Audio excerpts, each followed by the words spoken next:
Marketing 101. Clarify your identity to connect with customers. So as I mentioned, my name is Emily Davis. I am the creative partner and chief strategist for Link House Consultants. That is my company. And what I primarily do is I help small businesses clarify their identity and strengthen their branding so they can connect with clients. Okay. Ultimately, when you connect with clients, that leads to a growth in your business, increased sales, all of those wonderful things that we like in business.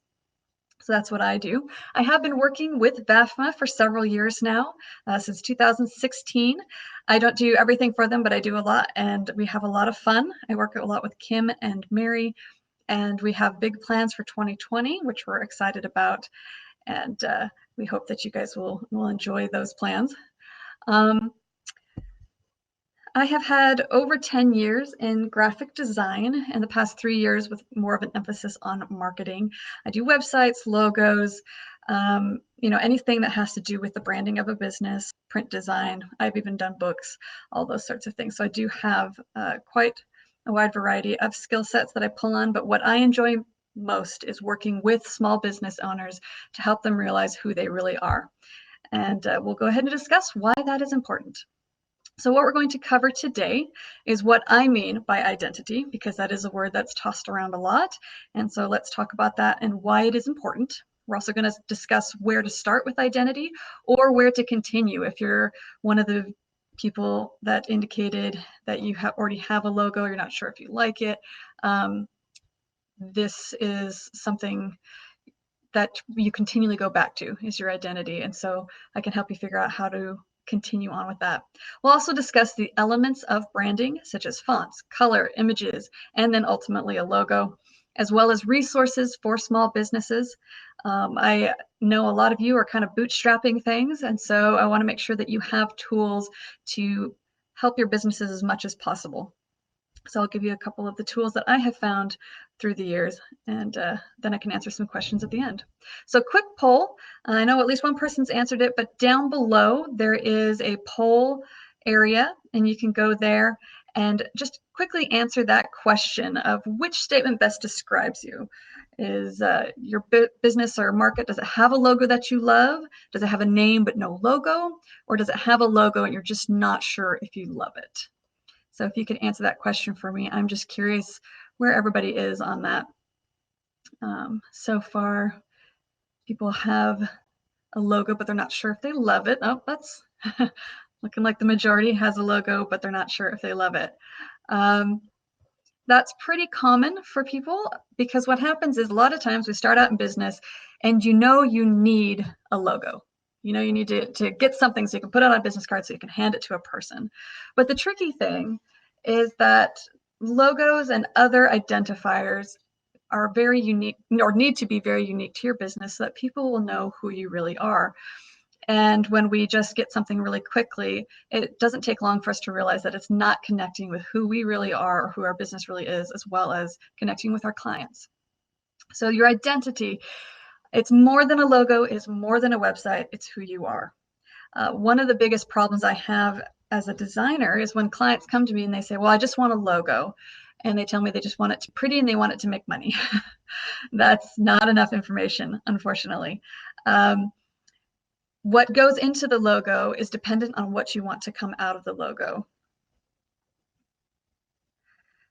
So that all depends on who you are, okay? So who are you? Let's talk about how we can figure that out. There's some very important questions that you need to think about with your business before you go to a designer to talk about logos or websites or printed collateral or even social media. So what is your purpose? What problem do you solve? Who do you serve? And then how do you want to make them feel?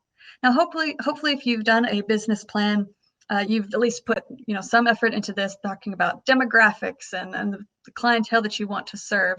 But I want you to take it a step further and really make yourself think about the person that you are trying to serve.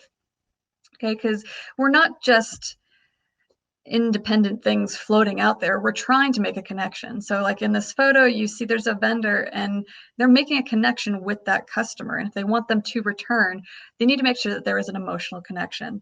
One of my favorite marketing books is Story Brand by Donald Miller. And he talks about how As a business, you need to invite your customer into your story, and that it needs to be one that they want to participate in.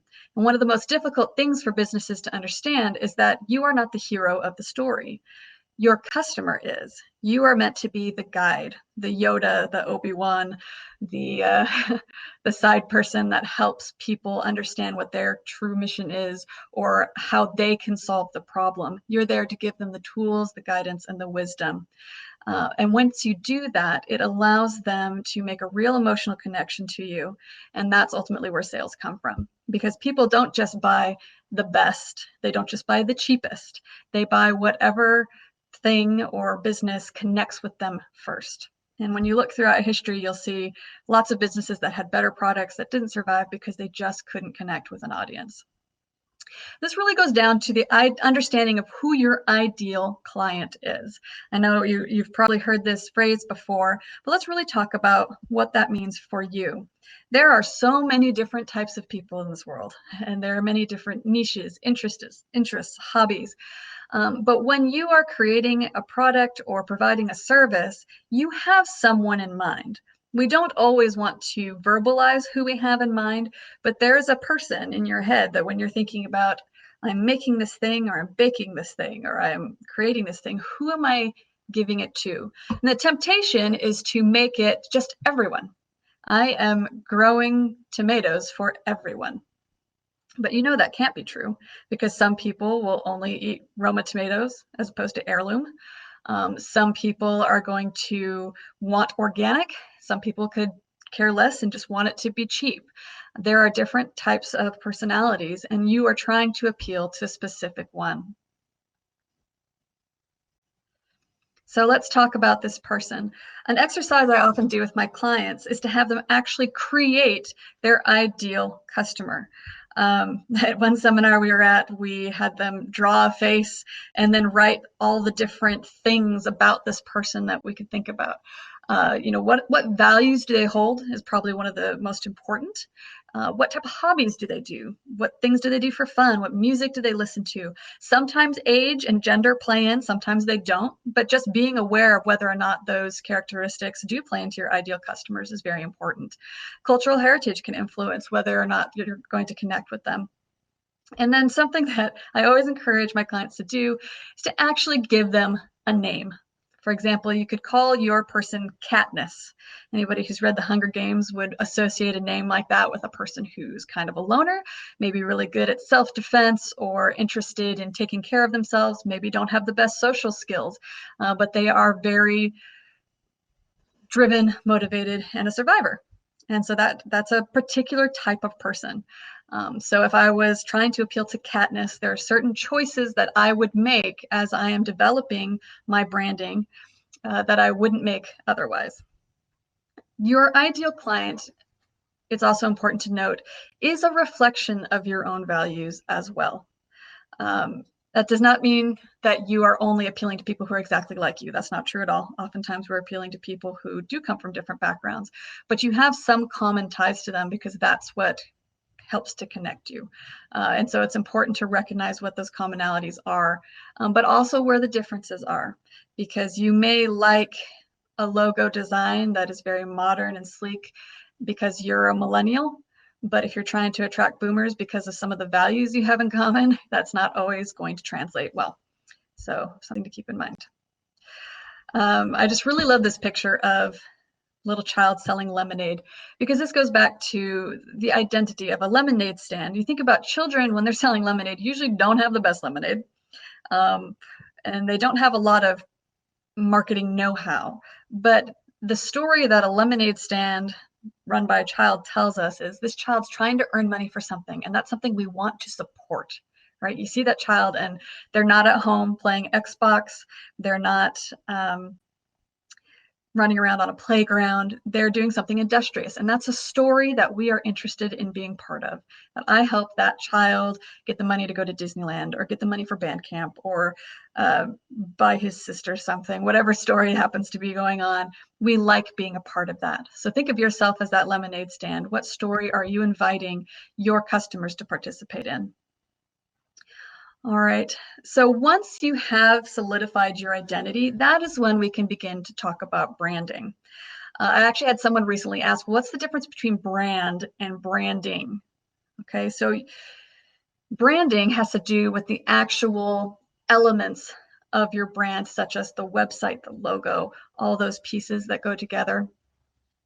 But you're with that branding and the brand, it's the perceived emotional corporate image that you have. It's going to reflect your values and your goals. And a lot of people think of it as the personality of the brand. In this day of social media, this is more important than ever because you're going to be interacting with your clients and customers more often than ever before in history. You have the ability to actually respond in the same day or even within a moment of somebody posting a question. And so it's important that you know who you are and who you're talking to or you're trying to talk to so that you are consistent. The biggest thing about branding is that it sets expectations. If you present yourself a certain way, it is important that you actually come across that way to your clients, because if you do not meet expectations, they will be disappointed. If you exceed expectations, they'll be happy. But at the bare minimum, you need to meet expectations so that your clients will feel that they can trust that what you are saying is accurate. Because if you're presenting yourself as being hip and cool and very cutting edge, but then all of the things that you are using are very old school or older technology, those sorts of things, then you're not presenting yourself accurately to people. And the reality is that if you present yourself as you really are, it doesn't scare people away as often as we think. What scares them away is when there's that dissonance, when what we're presenting is not what they're receiving. But if you go ahead and tell them, we're a small farm, we're not cutting edge, but we are working towards the future. We're looking to improve things. And we have this story about how we are going to continue to modernize things and take the tools we have now and develop them into something greater. That makes people feel like they're a part of something on the journey, as opposed to presenting yourself maybe as an expert or further along down the road than you are. There is some fake it till you make it, as with everything, but just make sure that people can trust what you are saying, and think about how you make your clients feel. How are they going to expect you to act? How would they describe you? Those descriptions are very important. We'll go over that in a minute. And again, what story are you telling, and what character are you playing in that story? So these are just a handful of words that you can think about when describing your business. I often have clients sit down with a piece of paper and just start writing any word that they would like to have associated with their business. Anything that they think would appeal to that ideal customer that they identified. So what would Katniss want them to be? Does Katniss want them to be fun or professional? Does she want them to be quirky or mature or minimalist? What does that ideal customer really want? Because the worst thing it could do would be to appeal to the wrong person.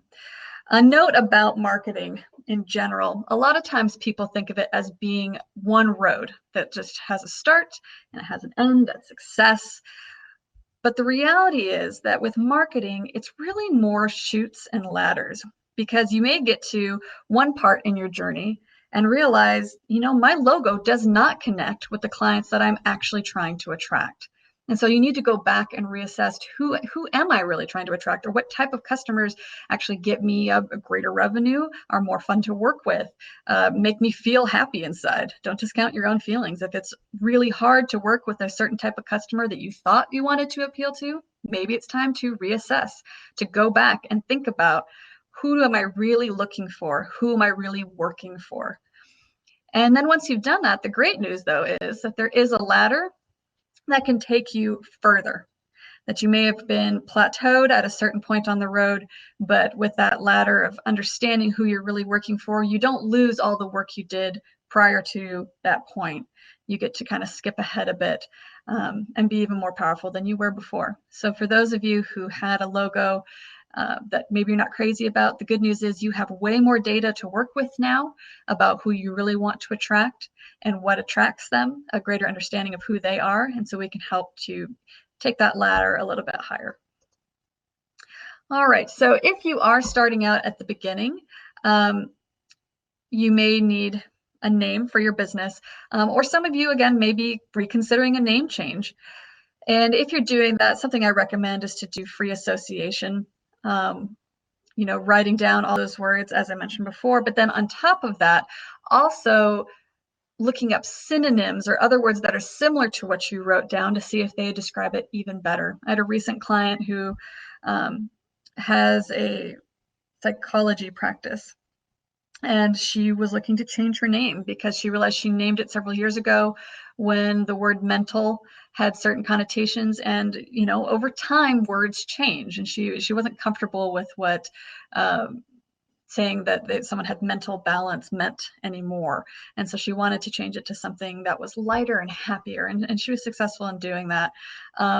But make sure that you're playing with things. Don't just take the first thought that comes.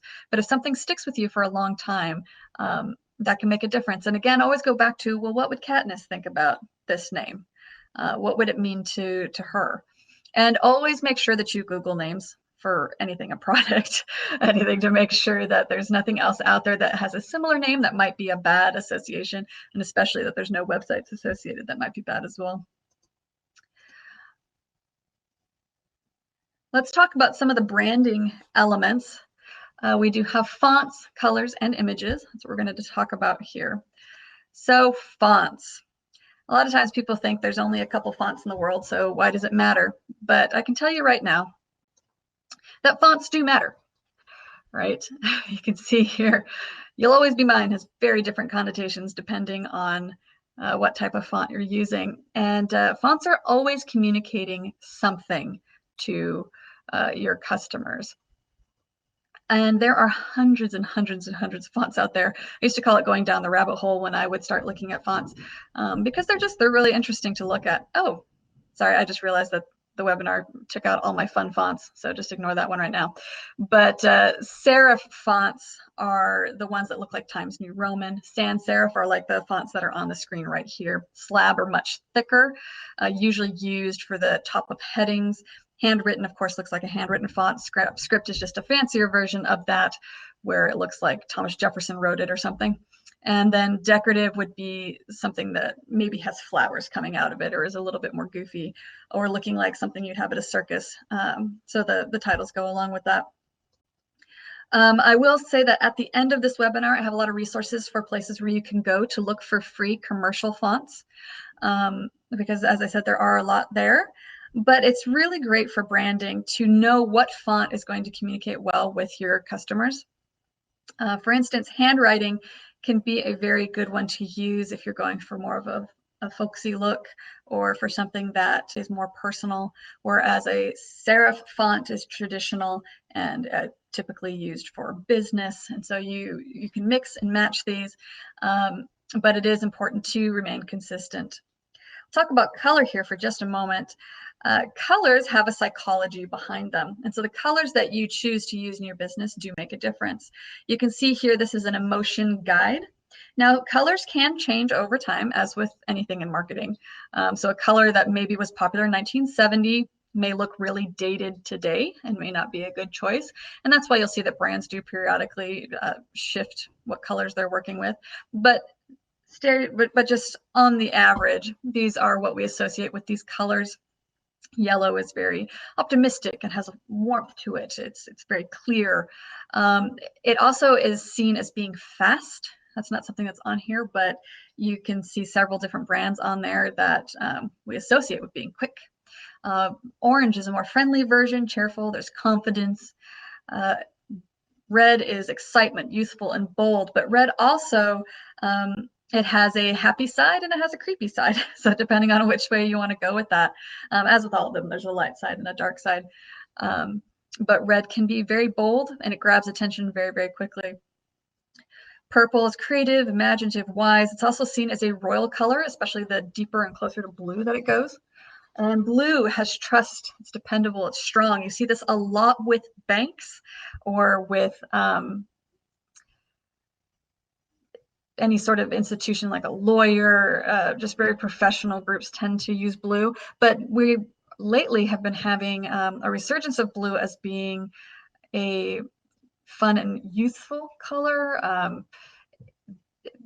Pantone just picked a blue as being the color of the year, and so it is becoming more popular right now. Green, there are lots of shades of green. I would say some of them are obviously with the green movement, people think environmental or growth, as well as being healthy, but it also can have a very peaceful, soothing side, or like with the Starbucks logo, that trends more on the darker side, which kind of brings in that blue trust element to it, you know, that this is a professional group, those sorts of things. And then grays and neutrals have more of a balance or a calm about them. And so just keeping in mind that the colors you use are sending a message, and just make sure that you're sending the correct one when you're trying to evaluate that for your business. Now I want to talk about images. In the world of social media, images have become even more important than they used to, because we end up posting a lot of images and using them a lot in our business. But images, just as with color, they communicate messages as well. So I'd like to do a little example of that. I really love hot chocolate. So to me, this is a cup of hot chocolate. It can be a latte to you. I don't really care. But when you're looking for images to share of hot chocolate, there are many different ways that you can do that. For example, this is hot chocolate. And so for a ski lodge to have these people here, you might think that it's really cold. Like I look at the image and just the way that the colors are and how it's kind of an immediate, looks like a snapshot. Someone just like walked up and took a photo of these two people. It feels very real. It doesn't have a lot of personality behind it, but I would at least get across like, oh, hot chocolate's gonna warm me up because those people look really cold. In contrast, this image right here, it looks almost magical. The way that they have the snow element in there, the fact that it's a child that's drinking the hot chocolate. Just think to yourself, what kind of words come to mind when you're looking at this? You know, what story is going on here with hot chocolate? This one has very different color saturation. I still get kind of a warm glow, but it's a very different feeling than the child in the previous photo. I think she's very happy and satisfied with her hot chocolate, but I don't get that magical feeling anymore. More a feeling of contentment would be what I would say. And then in contrast to all of these, we have the cartoon character who's drinking hot chocolate. And that has a very different vibe. It's fun, it's youthful. You feel like that person could start just chatting right away to talk about the hot chocolate. It's just, it comes across very differently. And so as you are thinking about images that you may use on social media, keep in mind that the filters feature that we often just pick whatever looks interesting in the moment. When you're consistent with how your photos look, it helps people to connect it to your brand.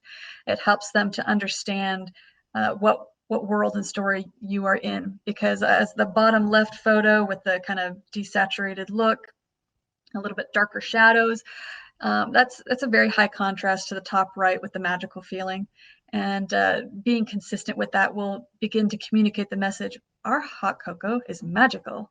It's magical. And just keep saying it over and over again.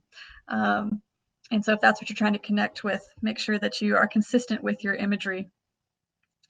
Also, colored visuals increase willingness to read by 80%. And additionally, videos are increasingly becoming more and more important for people to pay attention to. But at the very least, making sure that you have something colorful for people to look at is very important. I'm hoping that with this webinar, I've tried to use a lot of visuals, and I hope that's kept it a bit more interesting for all of you that are watching right now. Because when people hear information, they're likely to remember only 10% of that information 3 days later. However, for relevant, okay, let's skip to the real slide. This is more interesting to look at. People hear information, they're likely to remember only 10% of that information 3 days later. And when paired with the same information with a colorful image, people retain 65% of the information 3 days later. All right, so 3 days from now, if I was to send out a survey about, this slide about how much do people remember, you may not remember the exact percentages, but you will remember, oh, there was that picture of the cute little boy. And I remember it was significantly higher when you pair it with a picture. But this is going to stick in your brain much more than this slide would stick in your brain. Okay. All right, so now that you have spent time thinking about your fonts, thinking about your colors, thinking about your images, what do you do now? What's the next step? I always encourage my clients to make a board of some type. Electronic is totally fine. I've encouraged people to make Pinterest boards before. Taking screenshots with your cell phone or even just pictures with your cell phone and then collecting them all in a file can be very helpful. But as you see here, this is a collage, a physical collage somebody cut out, but you get a real sense of the color scheme, the types of fonts that this company works with. There's both a script type font, or actually all of them are scripty handwritten type fonts, except for the spring up top. There's some contrast with the yellow and the blue, but it's springtime, it's fun.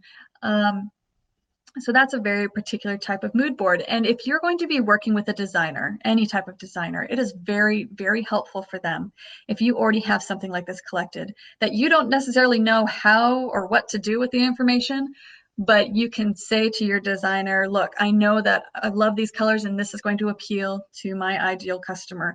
I know that these fonts feel like they match the tone that I'm going for with my company. And I know that these images are how I want us to be represented to the world, and I want to be consistent with that. If you give a file or a Pinterest board or something a to a designer, it's so helpful in getting jump started in the process, because until you've worked through the identity and worked through these basic elements of branding, it's a long process for the designer to really get to what you need and what's going to connect you to the customer, unless you've gone through all of this.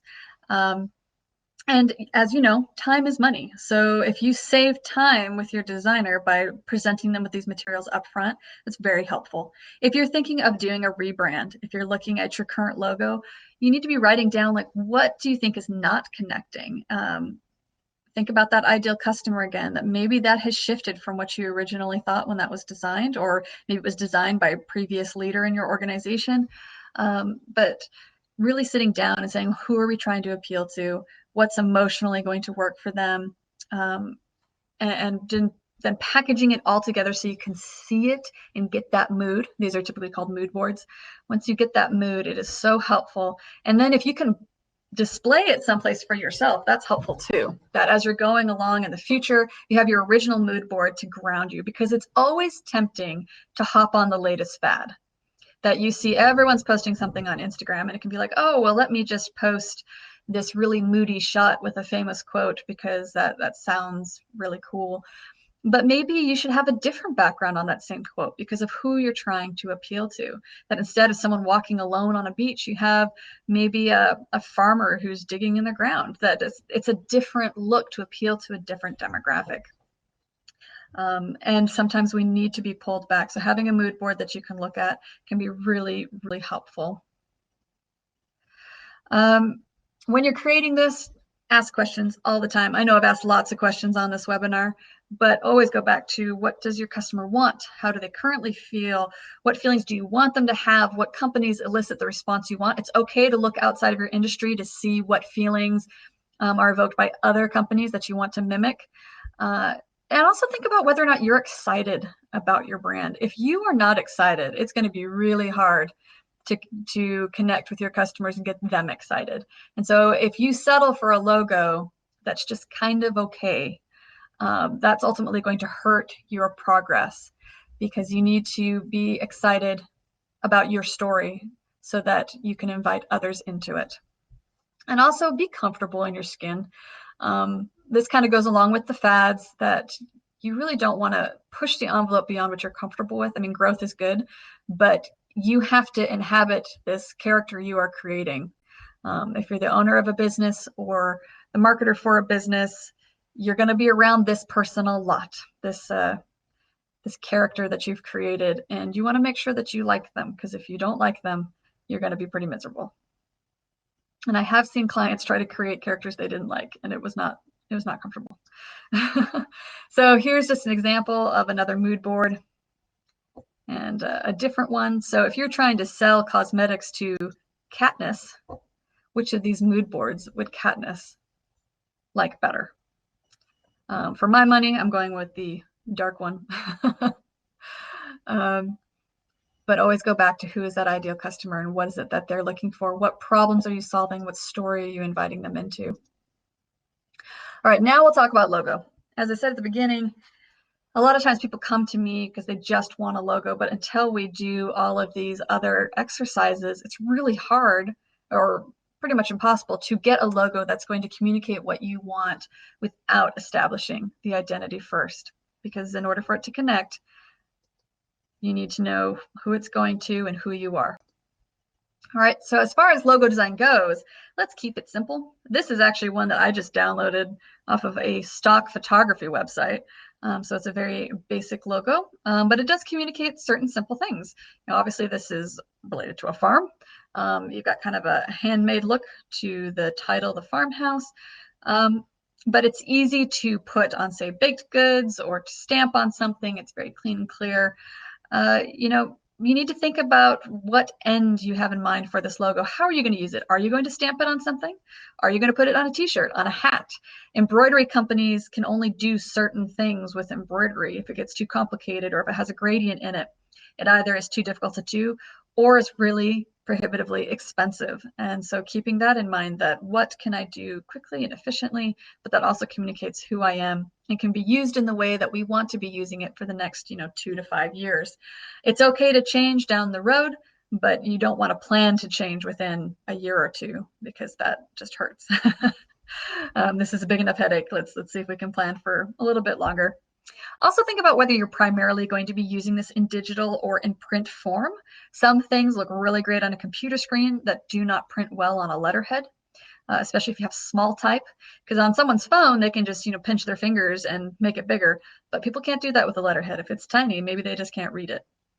So keep that in mind. Also, your target demographic, whether or not it's easy for them to read or not. Handwritten fonts can be really fun. They can also be very difficult to read. So you need to keep that in mind as well. These are just a couple examples of different logos that I've done over the years, appealing to different markets. I really love the so-and-so farm one. That's one of my favorites that I've made. Let me see. As I said before, it's okay to change your logo. This is actually the progression of the Apple logo.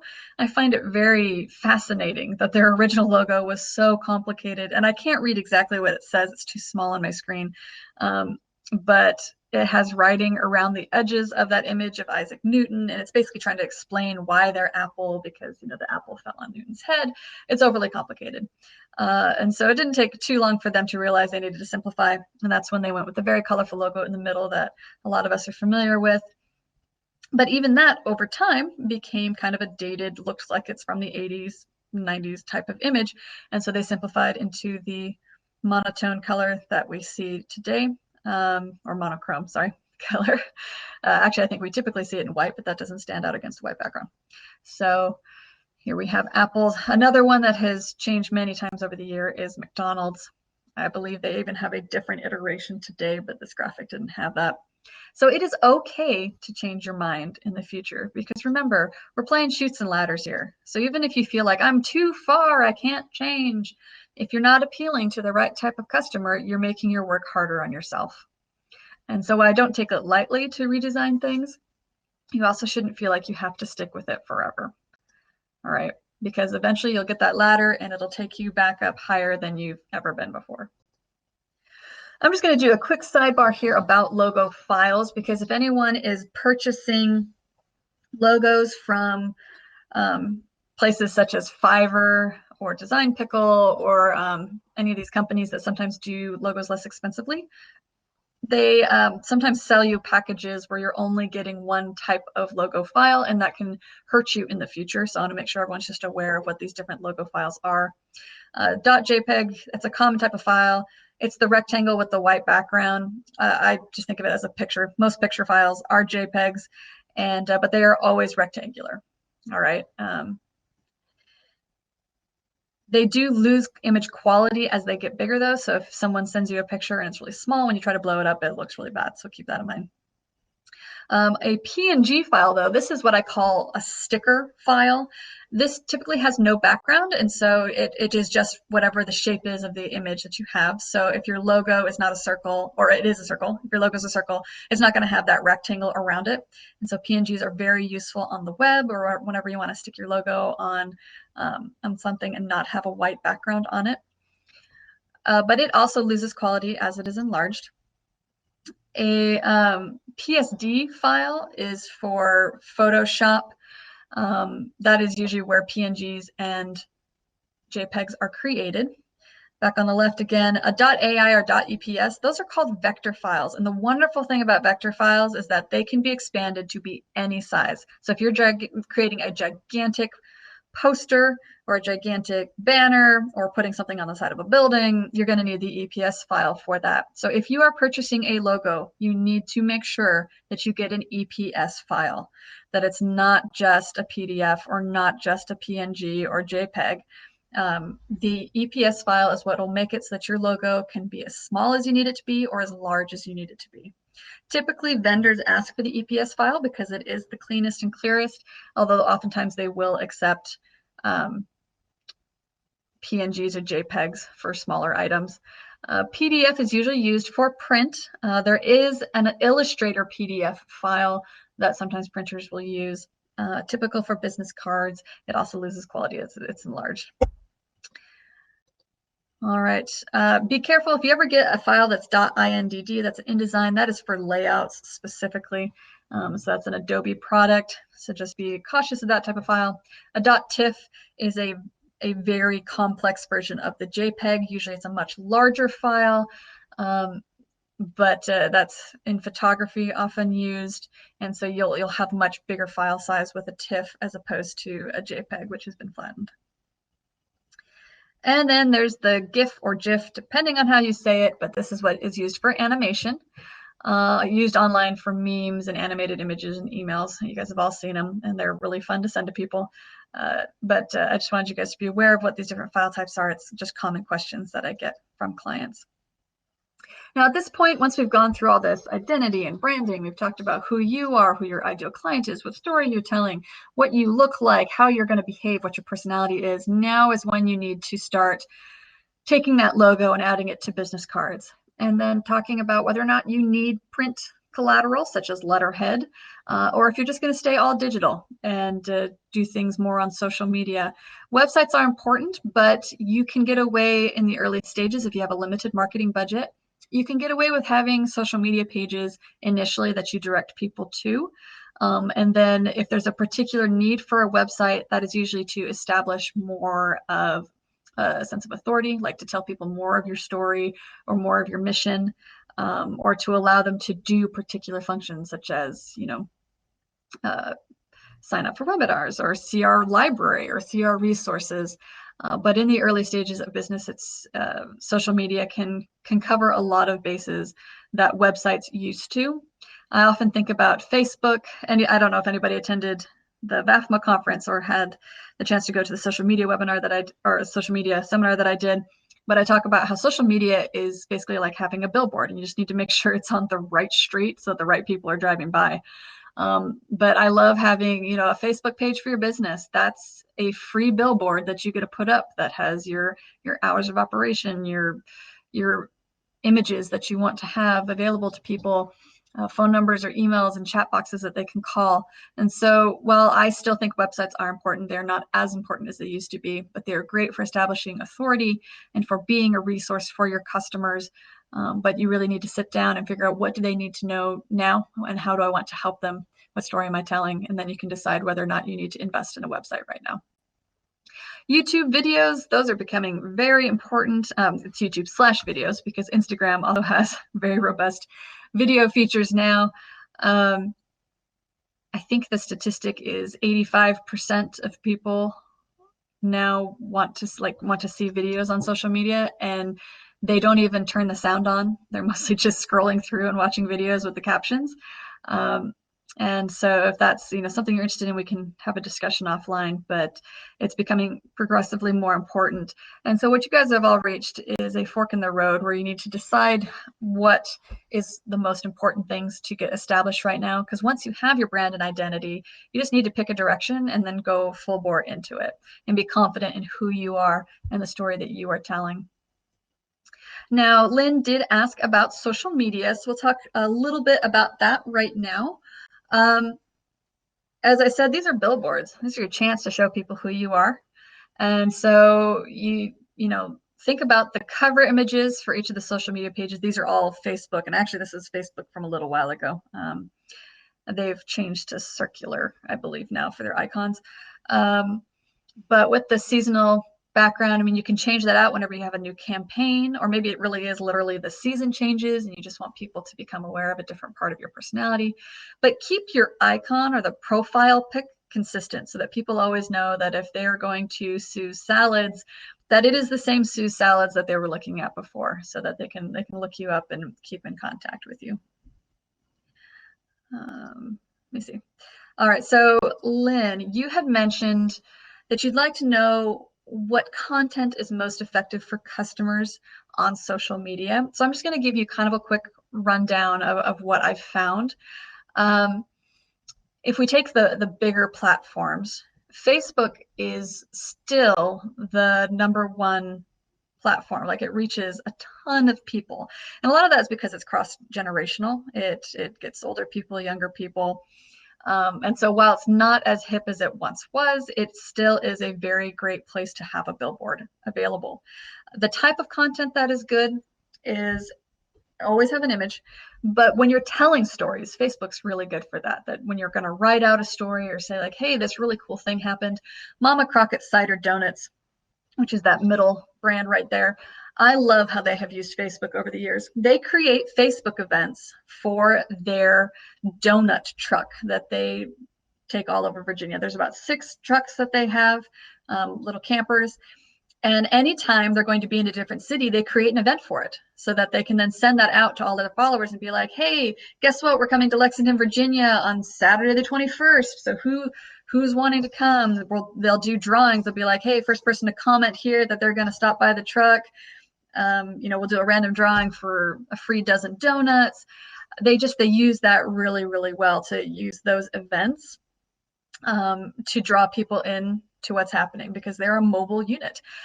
They also have used Facebook to tell funny stories. There was this one time that the owner was working in the truck and some guy on a bike pedaled up, stole the tip jar, and just drove off. The owner then proceeded to go on Facebook and be like, hey, I just need to get this story out there. This guy pedaled up really fast, stole a tip jar, and as he was driving away, I was thinking, man, that's a good donut delivery person because he was going so fast. And he made it into this funny story about basically like, hey, if you're out there, we'd love it if we had the tip jar back, but seriously, I'll offer you a job if you come back because that was some really fast pedaling. And so he was able to showcase the personality of that company while telling a story and connecting with his customers. And that was really worthwhile. Twitter is more of an in the moment kind of environment. So good content for Twitter would be quotes, retweeting articles that would be of interest to the same, the demographic that you're looking at. Your Katniss, Twitter, you'd want to retweet things that are of interest to that person. I will say that Twitter moves very quickly. And so if you choose to invest in that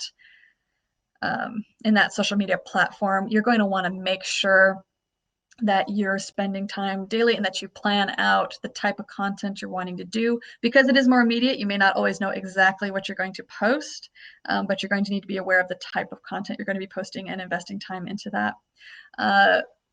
Instagram is really great for pictures. And if you have anything that is visually interesting that you're working with, do that. I love it for behind the scenes stories. The people who use Instagram really well, they'll make videos of how they make their product or why they make their product or how their product solves things. And these are short videos. You're talking like 30 seconds. And there are lots of tools out there for making these. I have a couple on the resource page that I'll show you in a minute. But Instagram, especially with Insta stories now, Instagram just allows you to tell stories with images. And in my social media seminar that I do, I actually showed pictures of different platforms that are doing it well. If any of you have seen Magnolia House, like Chip and Joanna Gaines, if you go on their Instagram page, if you actually look at the summary of their Instagram photos, they actually spell out words with some of their posts. So you'll have like 5 posts, or let me see, 4 posts in a row that spell the word kind. And because they know that people are looking at this on their phone all together, and so they plan that out. It's a visual medium, and it's great for behind the scenes content. So if you're on Instagram, I'd really recommend telling your story. And something I'd caution you against as well is it's very tempting to just create something and post it on Facebook, Twitter, and Instagram. But really, they all serve different markets. They appeal to different groups. And your ideal customer may be on all three, but the type of content that they're getting from them, that they enjoy getting from them, is different. I like going on Instagram because I like seeing pretty pictures. So I follow Magnolia House because it's pretty. I just like looking at pretty things. But I go on Facebook because I'm trying to understand more about different groups of people. I have friends at different political affiliations. I have businesses that I like understanding more about, or maybe I just want to look up what events are in the area, or maybe I just want to see what the contact information is for someone. That's more what I go to Facebook for. And then, Twitter, I'm looking for something short and sweet. I'm looking for quick bites that are interesting.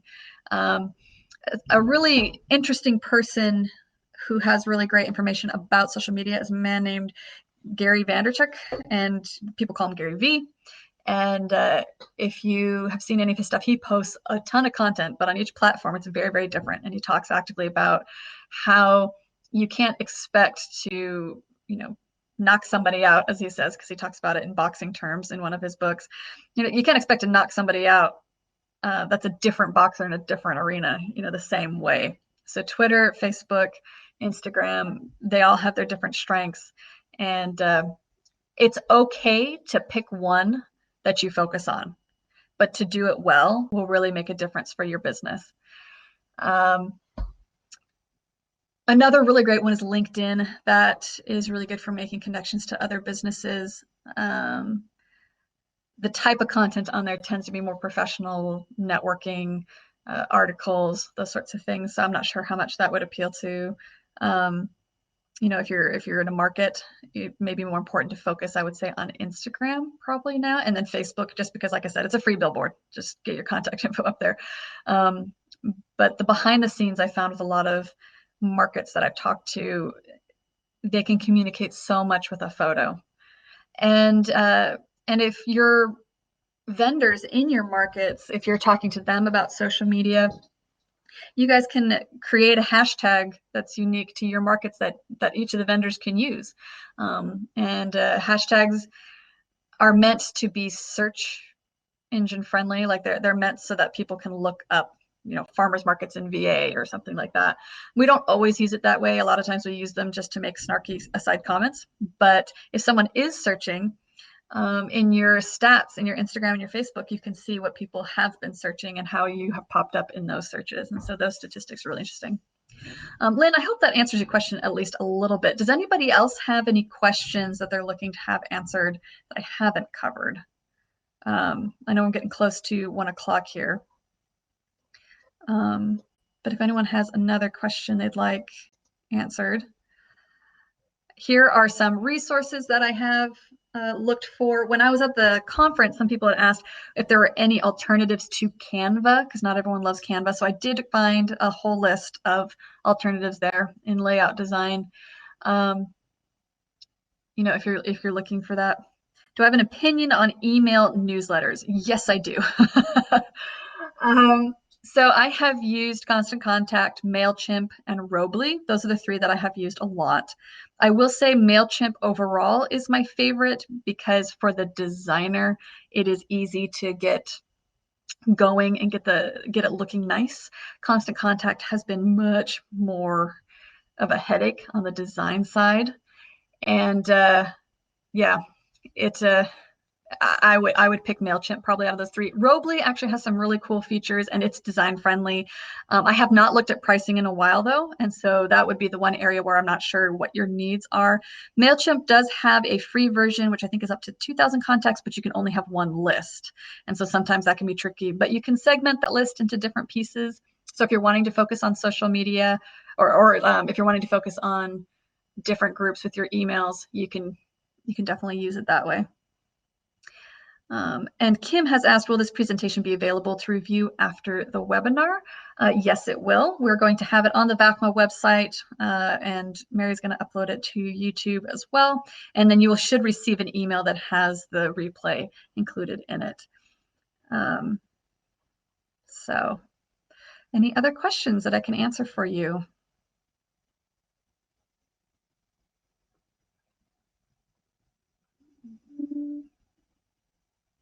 Well, I hope that this information was helpful or valuable to anybody that signed up for this, or if you're watching it in a replay. As I said before, my name is Emily Davis. I am with Link House Consultants, and I'm so honored that VAFMA allowed me to do this webinar for you guys. I love working with the different markets, and I hope that you guys have a fabulous day. And if you have any questions, please feel free to reach out to me. Thank you very much.